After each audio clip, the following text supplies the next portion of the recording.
Ferdinand of Spain has gone down in history not only as a controversial monarch, but also as one of the most scandalous figures ever to sit on a European throne. His reign was marked not by the glory of great conquests or reforms, but by an endless series of humiliations, betrayals, and personal scandals that shocked even the conservative society of 19th century Spain. Born into royalty, he should have been remembered as a symbol of continuity and national pride. Instead, he is often recalled as a tyrant, a manipulator, and a man whose personal obsessions often outweighed the responsibilities of kingship. To understand the disturbing legacy of Ferdinand, one must look beyond the official history books and enter the dark corners of his private life, where scandal after scandal defined both his rule and his reputation. Ferdinand came into the world in 1784, the son of King Charles and Queen Maria Luisa. His upbringing was anything but ordinary. From the very beginning, his character was shaped by a mix of paranoia, jealousy, and an insatiable appetite for power. He grew up in a royal household filled with intrigue and mistrust, where betrayal and manipulation were daily occurrences. These early influences would later manifest in his own political style, ruthless, vindictive, and always suspicious of those around him. As a young prince, Ferdinand showed little interest in the duties of governance or the intellectual pursuits common among European royalty. Instead, he became known for his laziness, his cruelty, and his obsession with control. When he ascended to the throne in 1808, Spain was already in crisis. Napoleon's armies had invaded, the country was suffering from internal division, and the monarchy was seen as weak and corrupt.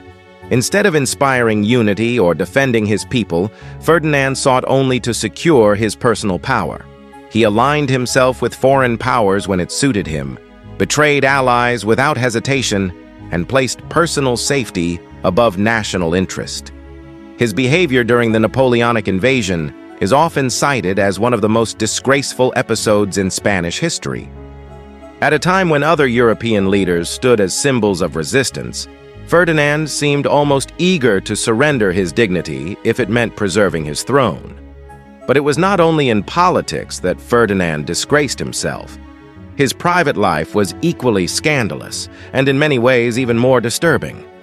His obsession with controlling those closest to him extended to his wives, his children, and even his courtiers. He married 4 times, each union more controversial than the last. His first marriage to Princess Maria Antonia of Naples was plagued by cruelty and paranoia. Ferdinand was convinced that his young wife was plotting against him, and their relationship was filled with suspicion and conflict.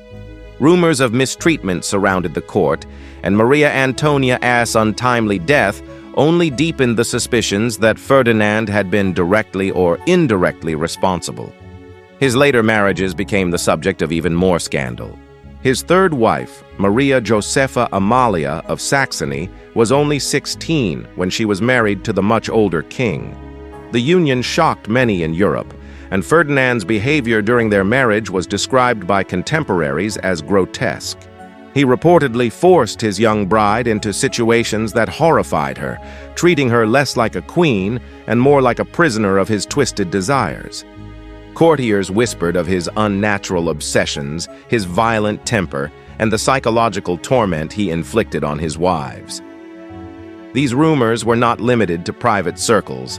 They spread across Europe and cemented his reputation as a monarch driven by lust, cruelty, and a disturbing disregard for human dignity. The scandals did not end there. Ferdinand's court became infamous for corruption, favoritism, and indulgence. He surrounded himself with sycophants who catered to his every whim, while honest officials were dismissed or punished. His mistresses were given positions of influence, and the affairs of the state were often neglected in favor of his personal pleasures. He spent vast amounts of money on luxury, while the people of Spain lived in poverty and despair. The image of Ferdinand feasting and celebrating in lavish palaces while his subjects starved created a deep resentment that would haunt his legacy forever.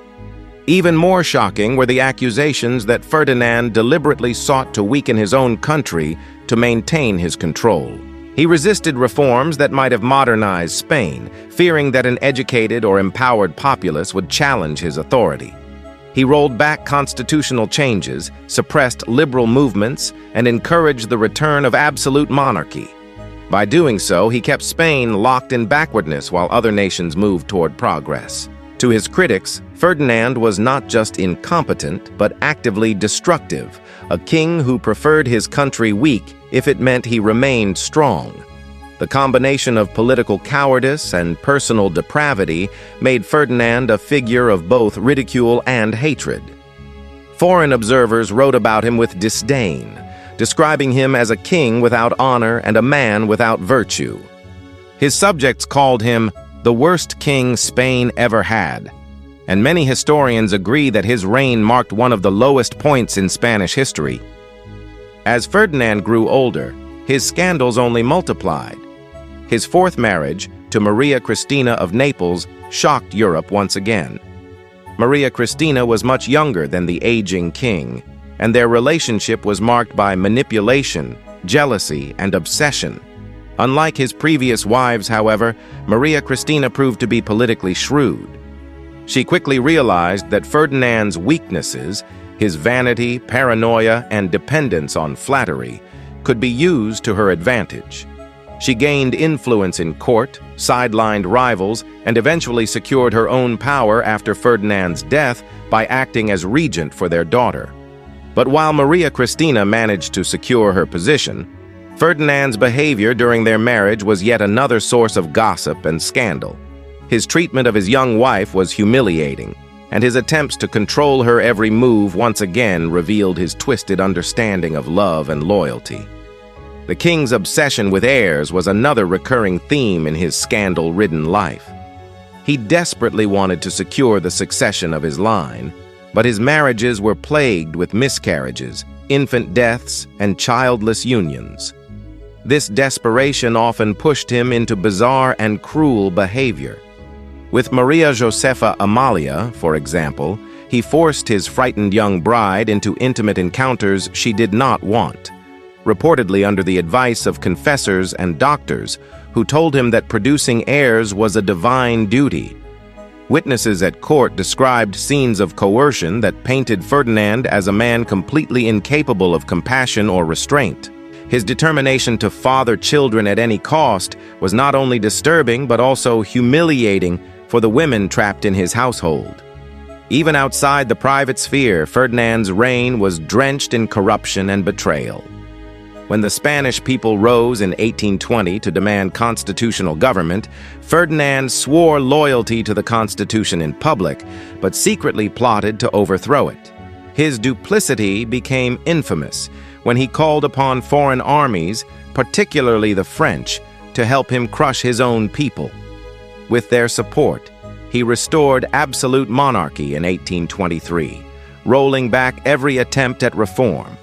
For many Spaniards, this was the ultimate betrayal, their own king inviting foreign soldiers to suppress them.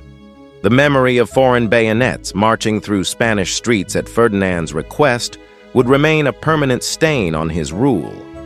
This constant betrayal created an atmosphere of fear and mistrust.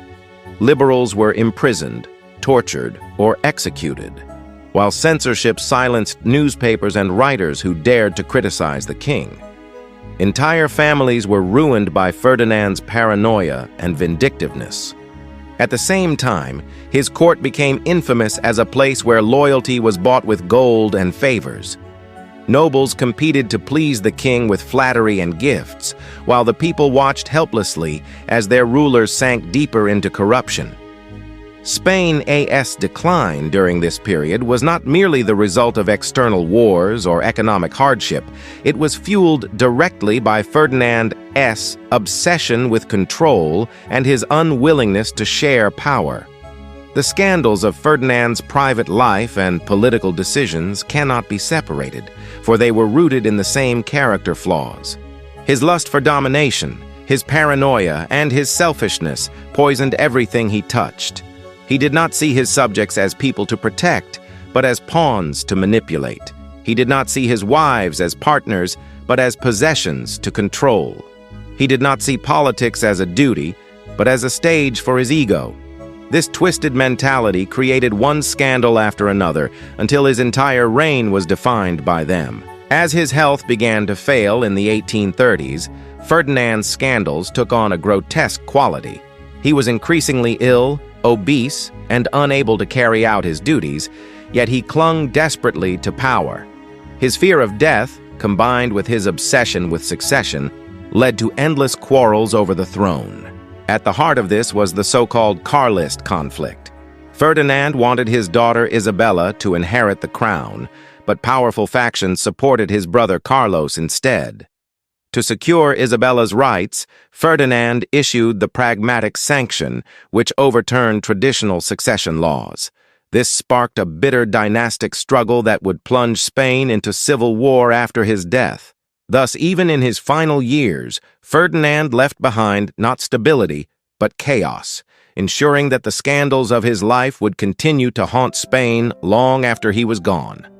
Foreign diplomats who visited Ferdinand's court during these last years described scenes that bordered on the absurd. The king, swollen with illness, was carried around like a grotesque relic of power, still issuing decrees and punishments as if he were invincible. He demanded loyalty from courtiers who secretly despised him, and he surrounded himself with sycophants who mocked him behind his back. He lived in paranoia, convinced that everyone, including his own family, was plotting against him, and perhaps they were.